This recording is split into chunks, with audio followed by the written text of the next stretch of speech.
है राजस्थान के युवा मोर्चा के अध्यक्ष हिमांशु जी, जैसलमेर आए। स्वागत है आपका। इस बार चुनाव हो रहे राजस्थान में, युवा मोर्चा की किस तरह तैयारियां हैं, किस तरह जो है ये चैलेंज जो है आपके सामने है ताकि राजस्थान में बीजेपी वापस सत्ता में आए? देखिए, राजस्थान में एक ऐसी सरकार है जिस सरकार ने सबसे कम समय में सबसे ज़्यादा एंटी इनकम्बेंसी अपने खिलाफ खड़ी की है। इनका अगर 4 साल बीत चुके हैं और 4 साल का कार्यकाल का मूल्यांकन किया जाए तो आप देखेंगे कि जब जनता को सबसे ज़्यादा आवश्यकता थी, पूरा का पूरा देश, पूरा का पूरा हमारा राजस्थान कोविड को झेल रहा था, उस समय ये लोग होटलों से अपनी सरकार चला रहे थे। उसके बाद जब परिस्थितियां बदलती हैं तो इनका द्वंद्व शांत नहीं होता है और हमें इनके आपसी झगड़े से कोई चिंता नहीं थी, पर इनका आपसी झगड़ा जब राजस्थान को कुशासन देता है तो हमको उसका विरोध करना पड़ता है, राजस्थान की सरकार का विरोध करना पड़ता है। यह वो सरकार है, मेरे को लगता है, जो लोग राजनीति में हैं, जो लोग सामाजिक जीवन जीते हैं, उन सभी ने इस बात को देखा होगा। आज तक ऐसी कोई सरकार नहीं आई जिस सरकार ने उसके लगभग 90 से ज़्यादा विधायकों ने इस्तीफे दे दिए। ये इतना बड़ा प्रकरण था कि विधायकों ने इस्तीफे क्यों दिए, इस बात की अगर जांच हो तो इन्होंने कोई जनता के भले के लिए नहीं दिए, इन्होंने खुद के इंटरेस्ट को प्रोटेक्ट करने के लिए अपने इस्तीफे दिए। तो इन परिस्थितियों में जैसा कि अभी पत्रकार वार्ता में भी चर्चा हुई कि राजस्थान में पेट्रोल और डीजल जो है वो बहुत महंगा है। युवा मोर्चा के कार्यकर्ताओं ने इस पर इतना बड़ा आंदोलन किया और राजस्थान सरकार से मांग की, जब केंद्र सरकार के द्वारा अधिरोपित कर को कम कर सकती है, और एक बार नहीं बार बार किया, 2 बार केंद्र सरकार ने उनके द्वारा अधिरोपित कर को कम किया है, तो राजस्थान सरकार के द्वारा जो अधिरोपित वैट होता है उसको कम क्यों नहीं करना चाहिए। हम युवा मोर्चा के कार्यकर्ताओं ने पूरे प्रदेश में इस पर धरना प्रदर्शन किया और हमने मांग की कि जिस प्रपोर्शनेट में केंद्र सरकार ने उनके द्वारा अधिरोपित कर को कम किया, राजस्थान को भी करना चाहिए, पर राजस्थान की सरकार ने नहीं किया और आज राजस्थान की जनता जो है वो महंगा पेट्रोल इन कंपेरिजन टू पास के जो स्टेट्स हैं उनसे महंगा पेट्रोल डीजल खरीद रही है। दूसरी बात, आप सभी ने देखा कि राजस्थान के अंदर पेपर लीक जो है वो परंपरा बन गया है और ये पेपर लीक प्रकरण जो है ये सरकार के द्वारा प्रायोजित है। बहुत बड़ी बात यह आती है कि इन पेपर लीक प्रकरणों में आप देखेंगे तो इनमें जो अभियुक्त हैं, जिन अभियुक्तों की लिप्तता है, जिनको गिरफ्तार किया जाता है, जिनके खिलाफ आरोप लगते हैं, उन सभी का कांग्रेस पार्टी या कांग्रेस की जो सरकार चल रही है उनके लोगों के साथ जो संपर्क है, उन लोगों के साथ जो संबंध है, इसके कारण हम इस बात की मांग करते हैं कि पेपर लीक प्रकरण जो है उनमें सीबीआई जांच होनी चाहिए। सबसे बड़ी बात बीजेपी की एकजुटता की आ रही है। बार बार सवाल उठते हैं कि गुट है वसुंधरा का गुट है, कभी किरोड़ी मीणा जी कुछ आरोप लगा देते हैं, कभी कुछ बातें हो रही है। तो किस तरह ये जो बड़ा चैलेंज है इसको आप पार करेंगे, क्योंकि एकता वगैरह के मुख्यमंत्री के चेहरे की बातें आती है, तो ऐसे कई चीज़ें इशूज हैं जो कांग्रेस की तरह बीजेपी में भी देखे जा रहे हैं। ये कोई चैलेंज हमारे सामने नहीं है। भारतीय जनता पार्टी में एक ही गुट है और वो है कमल का गुट। पूरी पार्टी एक है, सभी नेता हम लोगों के मार्गदर्शक हैं, हम उनके नेतृत्व में, उनके मार्गदर्शन में हम पूरी पार्टी एकजुट होकर काम कर रही है।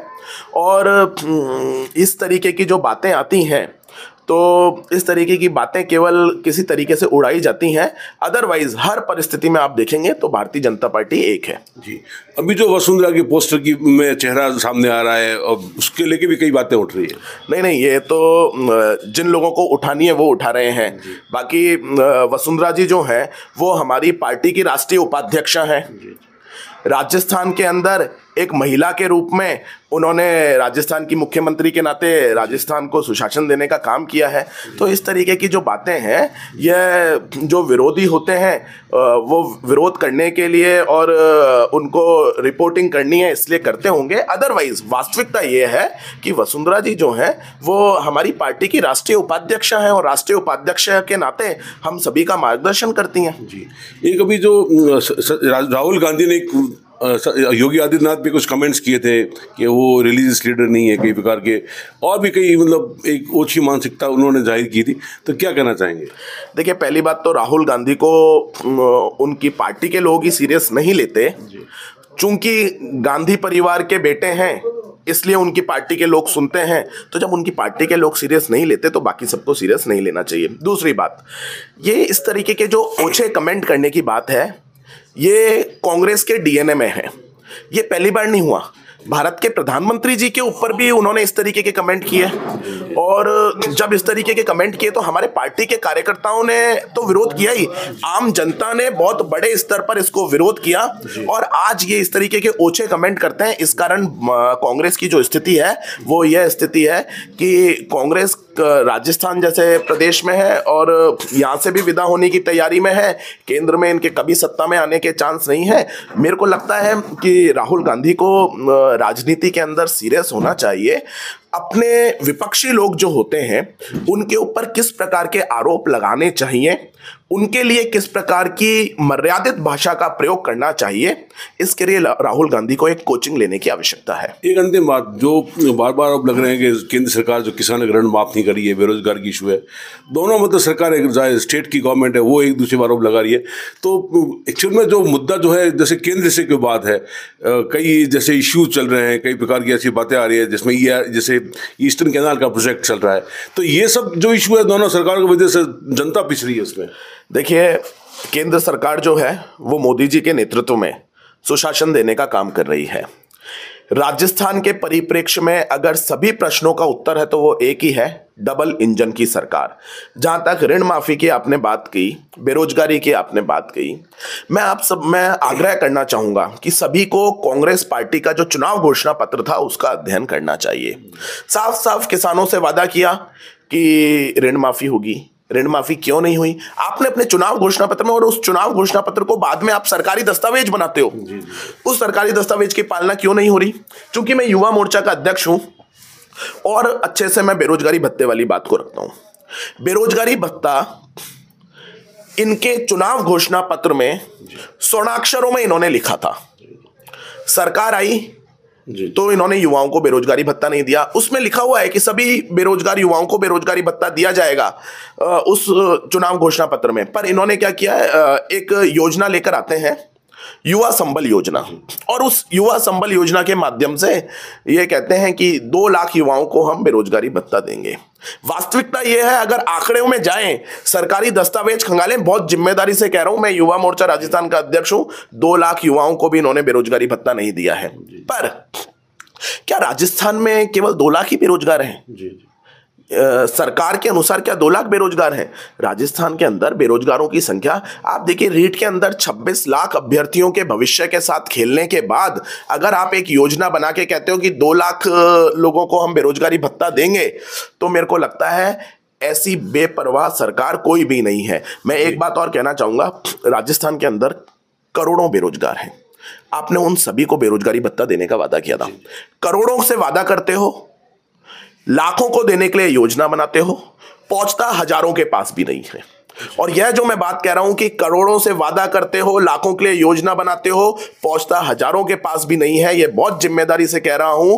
अगर सरकार अपने दस्तावेज सामने लेकर आए तो हजारों युवाओं के पास तक भी यह बेरोजगारी भत्ता नहीं। एक अंतिम बात खत्म करना चाहूंगा, जो भी आपने पेट्रोल डीजल की बात की, राजस्थान ने वैट कम नहीं किया, तो सेंट्रल गवर्नमेंट ने भी तो प्राइस कम नहीं है। इतना सस्ता तेल रूस से लोग इंपोर्ट कर रहे हैं, तो बहुत रेट्स जो सेंट्रल को कम करने चाहिए वो भी नहीं कम हो रहे हैं। सेंट्रल गवर्नमेंट ने 2 बार कुछ समय के अंतराल में केंद्र सरकार के द्वारा जो अधिरोपित कर है उसको कम किया। क्या राजस्थान सरकार की यह जिम्मेदारी नहीं बनती कि अगर केंद्र सरकार के द्वारा जो अधिरोपित कर है उसको कम कर दिया गया है तो उसके अनुपात में राजस्थान सरकार के द्वारा अधिरोपित कर को भी कम किया जाए? अगर राजस्थान सरकार भी उसके द्वारा अधिरोपित जो कर है उसको कम करती है तो राजस्थान की जनता को सस्ता डीजल और पेट्रोल मिलेगा। केंद्र सरकार ने 2 बार कम किया है। अब जिम्मेदारी राजस्थान सरकार की थी, अगर ये पेट्रोल और डीजल के दामों पर प्रश्न उठाते हैं तो वो प्रश्न उठाने से पहले राजस्थान सरकार को उसके द्वारा अधिरोपित कर को कम करना होगा। मैं एक बात और कहना चाहूंगा, क्योंकि बजट का पिछले 4-5 महीने से राजस्थान के जो मुख्यमंत्री हैं वो कह रहे हैं कि आने वाला जो बजट होगा वो युवाओं पर केंद्रित बजट होगा, वो युवाओं पर केंद्रित बजट होगा। मैं कहता हूं कि ये केवल एक चुनावी बजट होने वाला है, थोती घोषणाएं होने वाली हैं। और मैं राजस्थान के मुख्यमंत्री से मांग करता हूं कि वो लेकर आए एक युवाओं के लिए बजट होना चाहिए, युवा केंद्रित बजट होना चाहिए। और अगर वास्तव में युवा केंद्रित बजट होगा, उस बजट के माध्यम से एंटरप्रेन्योरशिप के लिए एक इकोसिस्टम डेवलप किया जा रहा होगा, नौकरियों की घोषणाएं उसी समय हो रही होंगी, स्पोर्ट्स के लिए इकोसिस्टम डेवलप हो रहा होगा, तो मैं युवा मोर्चा राजस्थान के अध्यक्ष के नाते मैं उस बजट का स्वागत करूंगा। वो थोती घोषणाएं नहीं होनी चाहिए, परंतु उस बजट को लाने से पहले राजस्थान के मुख्यमंत्री को, जो अपने चुनाव घोषणा पत्र के माध्यम से उन्होंने घोषणाएं की थी, बेरोजगारी भत्ते जैसी घोषणाएं, उन सब घोषणाओं को पूर्ण करना चाहिए। चूंकि उन घोषणाओं को उन्होंने पूर्ण नहीं किया, इसलिए राजस्थान में कांग्रेस की गुडविल और राजस्थान के मुख्यमंत्री की गुडविल शून्य पर आ चुकी है। ये थे राजस्थान के युवा मोर्चा के प्रदेश अध्यक्ष हिमांशु जी, जो बता रहे थे कि जो घोषणाएं कर रहे हैं मुख्यमंत्री, जो सबसे आगे रहते हैं, बजट की घोषणा उन्होंने युवाओं के लिए बताया, जबकि इतनी बेरोजगारी है, बहुत बुरा हाल है। जो पेट्रोल डीजल की बात है, सरकार वेट कम नहीं कर रही है, जबकि सेंट्रल ने कई टैक्सेस कम किए हैं। तो इनका कहना है कि हर तरह से सरकार जो है राजस्थान की विफल रही है। जहाँ तक राहुल गांधी ने योगीनाथ जी पर आरोप लगाया है, वो कह रहे कि वो उनकी ओछी मानसिकता का परिचायक है। तो कुल मिलाई इनका ये कहना है कि बीजेपी पूरी तरह है और हर तरह से चुनाव में इस बार 2/3 बहुमत से सरकार बनाएगी राजस्थान में। विमल भाटिया, जैसलमेर।